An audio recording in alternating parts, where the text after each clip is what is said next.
Today, we're going to tackle a concept that sounds kind of scary, but is actually super important if you want to write good code. I'm talking about Big O notation. So picture this. You've been coding away, and you've got two different functions to solve the exact same problem. They both work. They both spit out the right answer. Awesome. But which one's actually better? And when we say better, what we usually mean is, which one is faster? Now you might think, easy, I'll just time it, right? But, that's not as reliable as it sounds. Your results could be totally different depending on if you're on a super fast gaming PC or an old laptop. Plus, what else is running? A dozen Chrome tabs? And for really small inputs, the difference might be like a few nanoseconds, basically impossible to measure. What we really need is a universal yardstick, something that doesn't care about the hardware and instead focuses on the one thing that truly matters. How does the code hold up when you throw more and more data at it? And that's exactly where Big O notation comes in. Think of it as the universal language we use to talk about how efficient our code is. Okay, so what is it officially? Well, Big O is just a way to describe an algorithm's performance. But here are the two key things to remember. It's all about what happens as your input gets bigger and bigger. And, this is super important, it always looks at the worst-case scenario. We're basically being professional pessimists here, planning for the toughest possible situation. But forget the textbook definition for a second. If you remember one thing, make it this question. As my input gets bigger, how much slower does my code get? That's it. That's the whole idea in a nutshell. We're not talking about exact seconds. We're talking about the trend, the growth curve. All right, I know what you're thinking. This sounds like a lot of math, but honestly, it's not. There are actually three really simple rules that let us figure this stuff out without needing a fancy degree. Let's break them down. Okay, rule number 1. Always look at the worst case. Simple. We're stress testing our code in our minds. Rule 2. Forget about the constants. Whether a loop runs n times or 2n times, the growth shape is still a straight line. Big O only cares about the general shape, the big picture.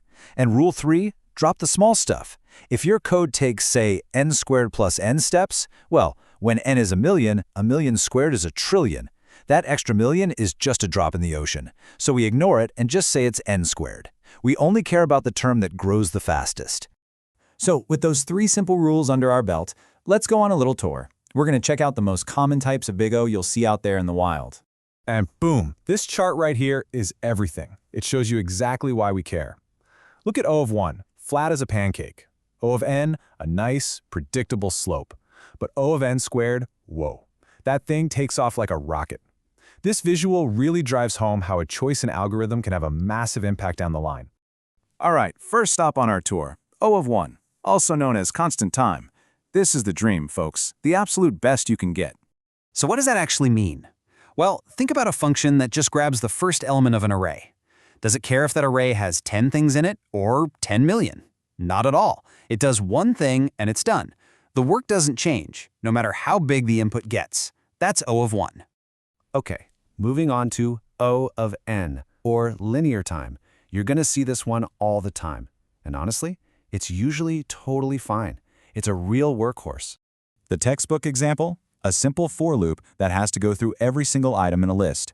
If you give it 10 items, it does about 10 steps. You give it a million items, it does a million steps. See? The time it takes grows in a straight line, right along with the input size. Simple and predictable. Okay, now we're getting into the danger zone. O of n squared, or quadratic time. This is where you can really get into trouble if you're not careful, especially as your data scales up. And what's the usual suspect here? The dreaded nested loop. You've got one loop running n times, but then inside that loop you have another one that also runs n times. So you're doing n times n operations. Just think about that. For an input of 10, no big deal, that's 100 operations. But for an input of 1,000, that's suddenly a million operations. See how that explodes? It gets out of control fast. But let's swing back to something much, much better. Let's talk about O of log n, or logarithmic time. This one is a real game changer when you're dealing with tons of data. The easiest way to wrap your head around this is to think of a binary search. Imagine you're looking for something in a massive sorted list. You don't start at the beginning, do you? No, you check the middle. Is your target before or after? You just eliminated half the list in one step. You do it again and again. Every step cuts the problem in half. That's O of log n. And trust me, it is incredibly efficient. And now, for the final boss of bad performance, O of 2 to the n, or exponential time. If you see this, alarm bells should be going off. You want to avoid this one like the plague. A perfect and common example is calculating Fibonacci numbers using a simple recursive function. Just look at this tree diagram.